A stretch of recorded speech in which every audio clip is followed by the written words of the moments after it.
Olá, está no ar o Pauta Aberta desta sexta-feira, 10 de setembro de 2021. A partir de agora, eu trago as informações do Departamento de Jornalismo da TV Evangelizar. Confira os destaques do jornal de hoje. Petrobras anuncia novo modelo de contrato para gasolina e diesel com as distribuidoras. Estiagem prejudica a colheita de milho em Maringá, no noroeste do Paraná. Prestes a completar 20 anos da tragédia, Nova York reconhece 2 vítimas do 11 de setembro.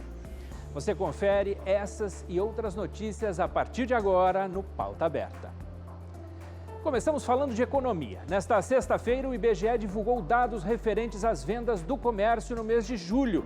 O levantamento foi positivo e acima das expectativas do mercado. De acordo com a pesquisa, houve aumento de 1,2%, o que corresponde ao 4º mês consecutivo de altas no setor, alcançando o patamar recorde da série histórica iniciada em 2000. Entre as 8 atividades pesquisadas no comércio, 5 tiveram taxas positivas em julho frente a junho. A alta mais intensa foi a de outros artigos de uso pessoal e doméstico, de 19,1%. Seguimos falando de economia. A Petrobras anunciou hoje que vai modificar os modelos de contrato com as distribuidoras de combustíveis. Sem divulgar muitos detalhes sobre as mudanças, a estatal afirmou que o objetivo é simplificar alguns processos, aumentar a competitividade e trazer flexibilidade para a adoção de novas estratégias comerciais. Em comunicado ao mercado, a estatal diz que aprovou os novos modelos contratuais para a venda de gasolina tipo A, óleo diesel rodoviário e também o marítimo. Nesta nova modalidade, será possível ajustar condições comerciais de acordo com o mercado, o que, segundo a estatal, representa um passo importante para o seu posicionamento no novo ambiente competitivo.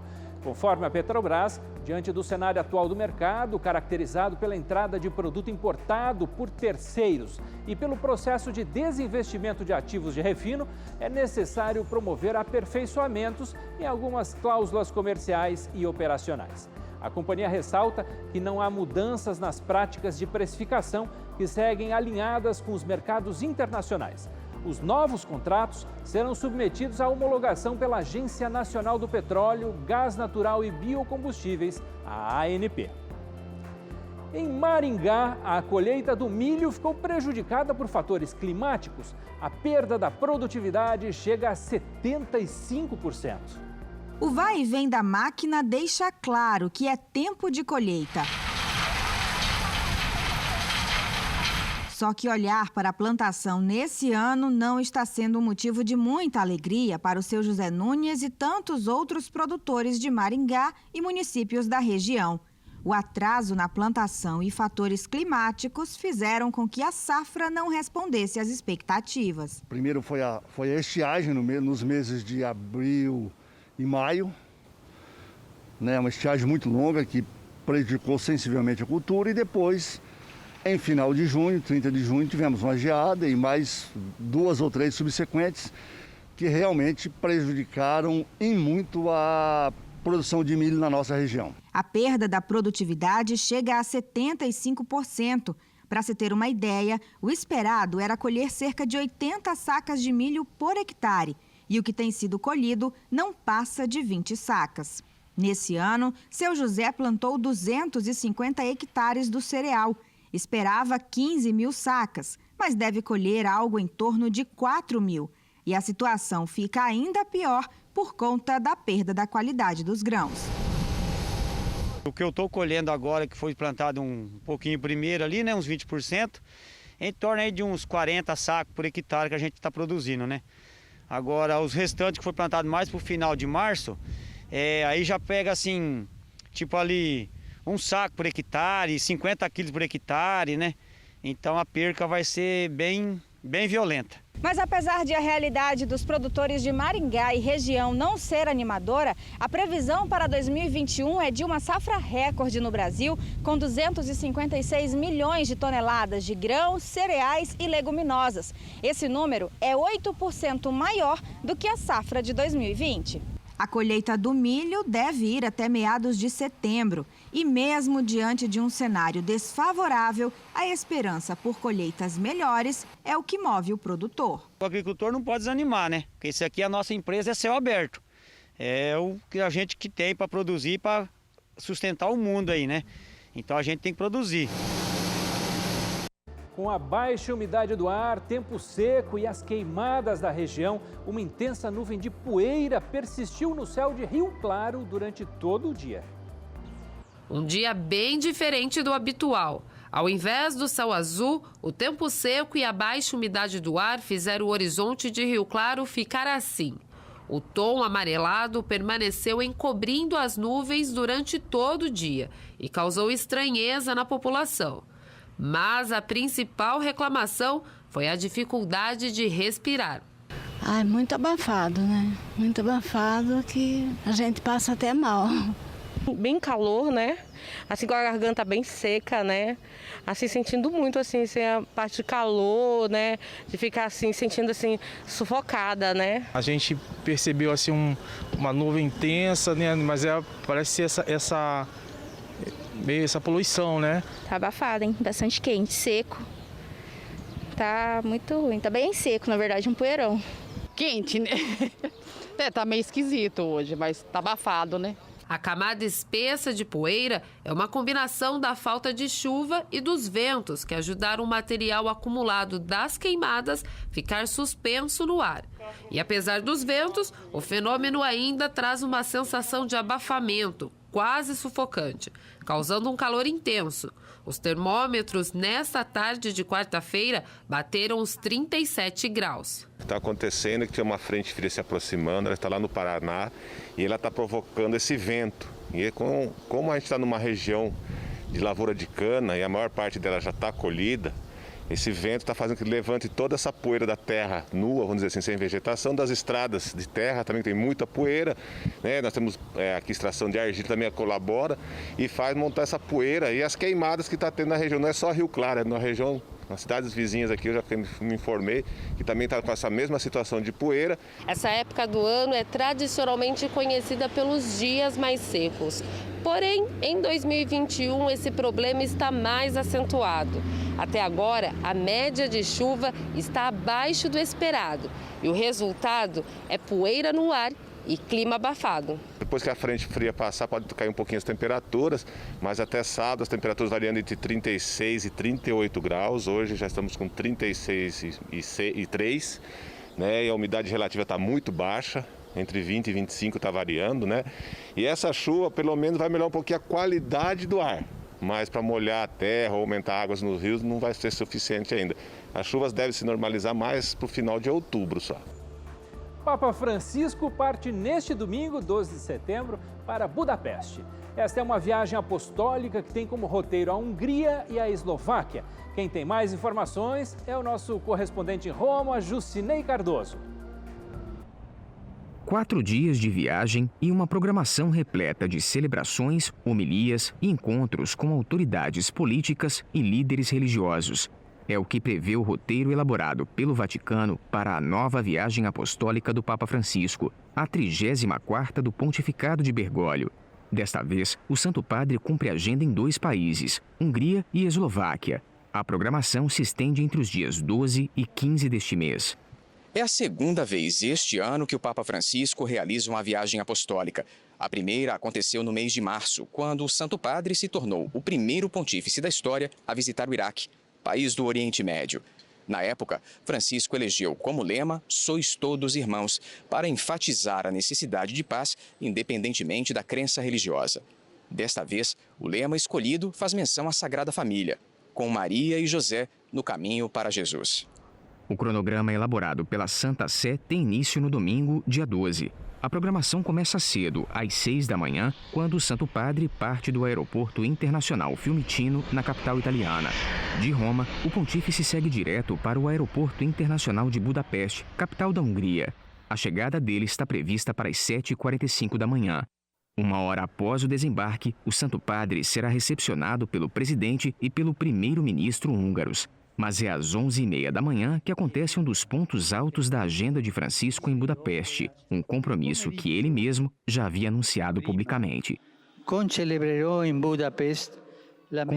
em Budapeste a missa conclusiva do Congresso Eucarístico Nacional. Agradeço de coração todos aqueles que estão preparando essa viagem e rezo por eles. Rezemos todos por essa viagem e por aqueles que estão trabalhando para organizá-la. Ao final da celebração que encerra o Congresso, o Papa embarca com destino a Bratislava, na Eslováquia.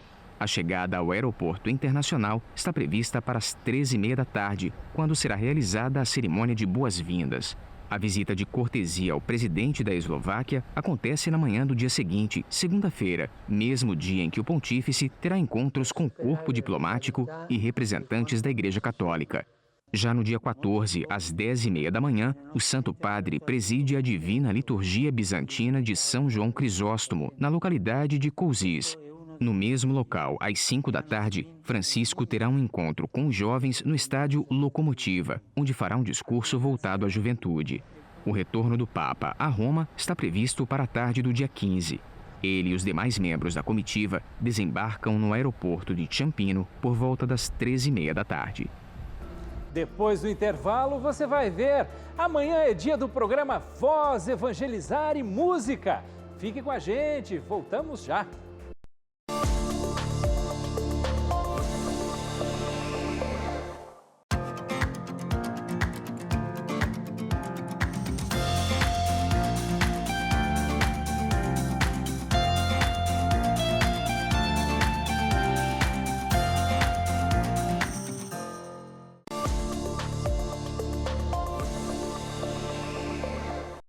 Estamos de volta com o Pauta Aberta. Eu falo direto de Curitiba para todo o Brasil.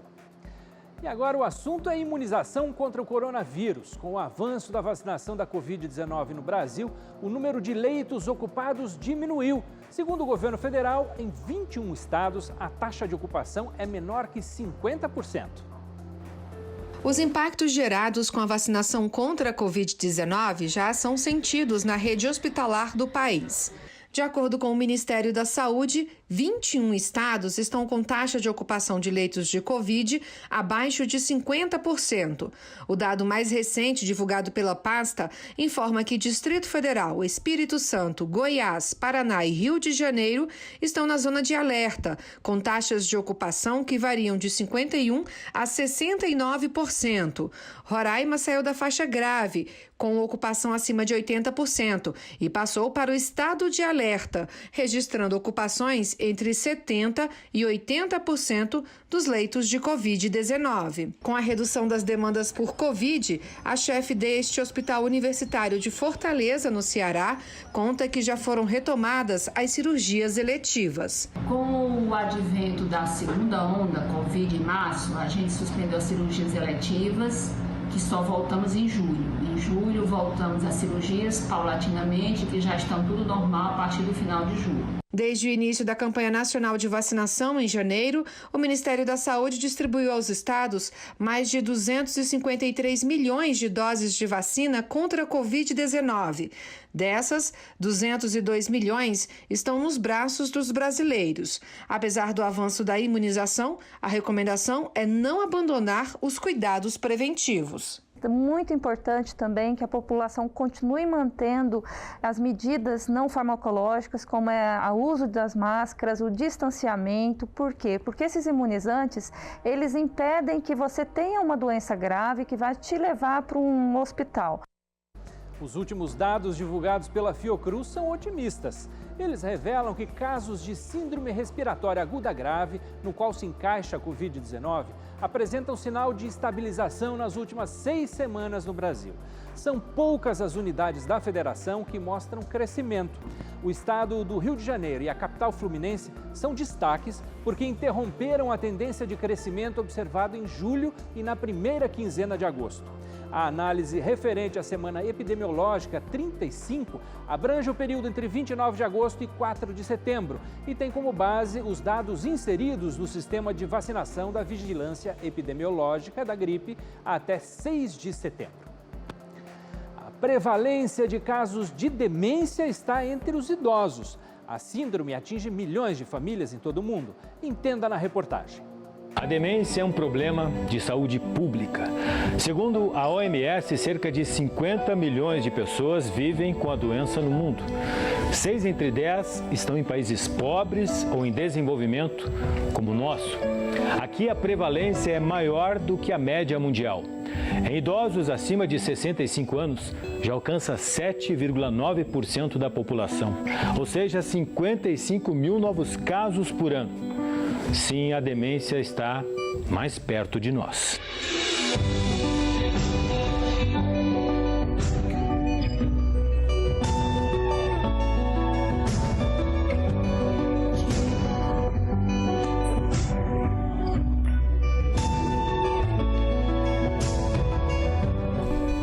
Demência é um termo genérico para um processo anormal de envelhecimento do cérebro, onde o paciente perde de forma gradativa habilidades cognitivas importantes como memória, raciocínio e linguagem. Com o avanço da doença irreversível e sem cura, perde-se também a autonomia para se viver de forma independente. Por isso a importância de um diagnóstico precoce e preciso. Será o neurologista a apontar o melhor tratamento. Há 4 tipos mais comuns de demência. O Alzheimer é o mais conhecido, com 55% dos casos. A doença de Alzheimer ocorre quando 2 lesões se formam no cérebro 10 ou 15 anos antes dos primeiros sintomas. Placas compostas por um acúmulo anormal da proteína beta-amiloide e emaranhados neurofibrilares, constituídos pela proteína tau. Elas provocam um desequilíbrio na conexão dos neurônios, em alguns casos, a morte dessas células. Essas proteínas vão se acumulando de modo progressivo e inexorável no cérebro do paciente. E à medida que elas vão se espalhando pelo cérebro, o paciente vai ficando mais e mais afetado com algumas habilidades que se tornam deficitárias ou prejudicadas. Há outras 3 formas mais conhecidas. A demência vascular é causada por doença cerebral que leva a múltiplos acidentes vasculares. Esses derrames sucessivos provocam problemas cognitivos graves. A demência de corpos de Levy é resultado da degeneração e morte das células cerebrais. Gera alucinações visuais, rigidez e tremores, semelhantes ao mal de Parkinson. Já a demência frontotemporal é identificada pela deterioração das funções nervosas. Entre os sintomas mais comuns, alterações do comportamento e da personalidade. Cientistas já sabem que há um fundo genético para o surgimento de casos nas famílias. Há genes conhecidos, mas é preciso estudar mais como eles interagem com fatores de risco modificáveis, ligados à alimentação, sedentarismo, acesso à saúde e educação. Essa talvez seja a grande chave para entendermos como que essas doenças passam a se manifestar nos pacientes. É uma suscetibilidade genética com fatores ambientais que deflagram ou que aceleram esse processo bioquímico determinado pelos genes.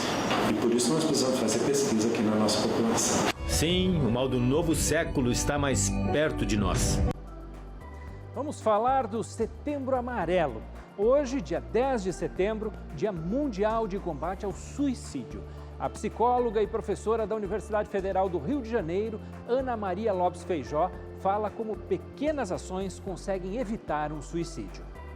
O afeto, né? O aproximar-se, o estar junto ao outro, tem maior potencial preventivo do que qualquer outra coisa.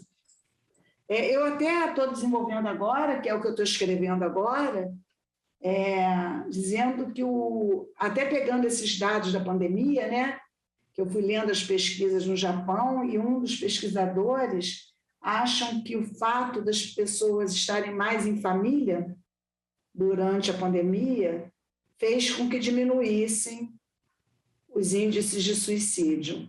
E o que eu estou defendendo, e aí até já está aí nessa capa, essa ideia, né? Que o contato humano, o amor humano, é o que tem mais potencial de prevenção do suicídio. Você, pelo jeito, é cristão, né?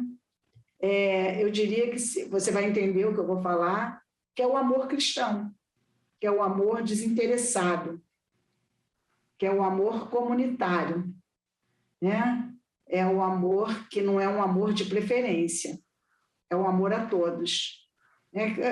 Quem é cristão entende, quem não é, não entende muito isso, não. Você vê o CVV, o Centro de Valorização da Vida, que fica ali disponível para as pessoas que precisarem procurarem. Eles já existem, esse CVV já existe no mundo inteiro, e eu não tenho a menor dúvida que eles têm uma ação preventiva como nenhuma outra.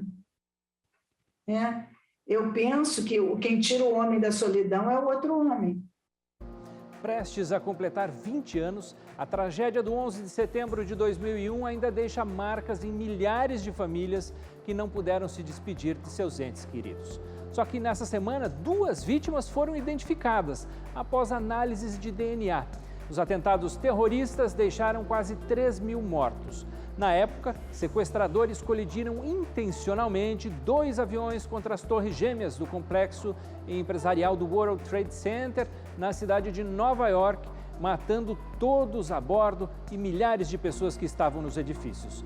Mesmo após todo esse tempo, as equipes ainda trabalham com fragmentos de ossos para identificar outros desaparecidos. Sábado é dia de estreia na TV Evangelizar e você tem um encontro marcado às 7 da noite. É o programa Voz, Evangelizar e Música. Veja os detalhes na reportagem.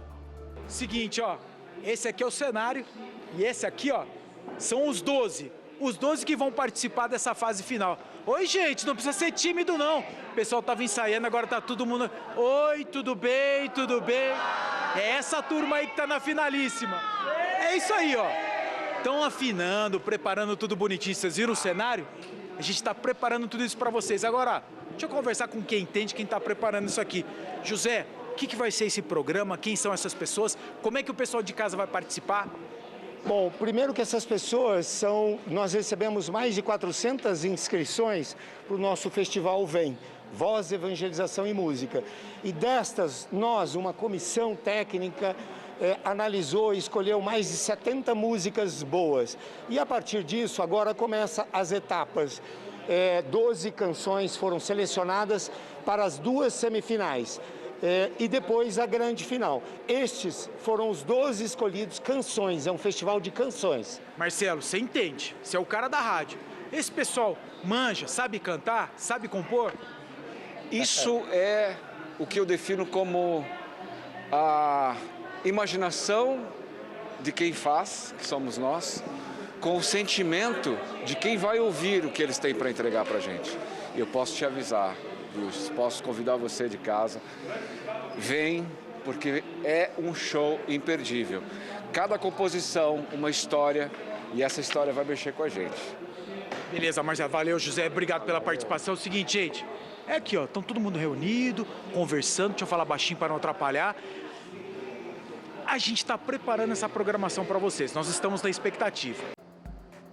Pauta Aberta está terminando. Nós temos um novo encontro marcado de novo na segunda-feira.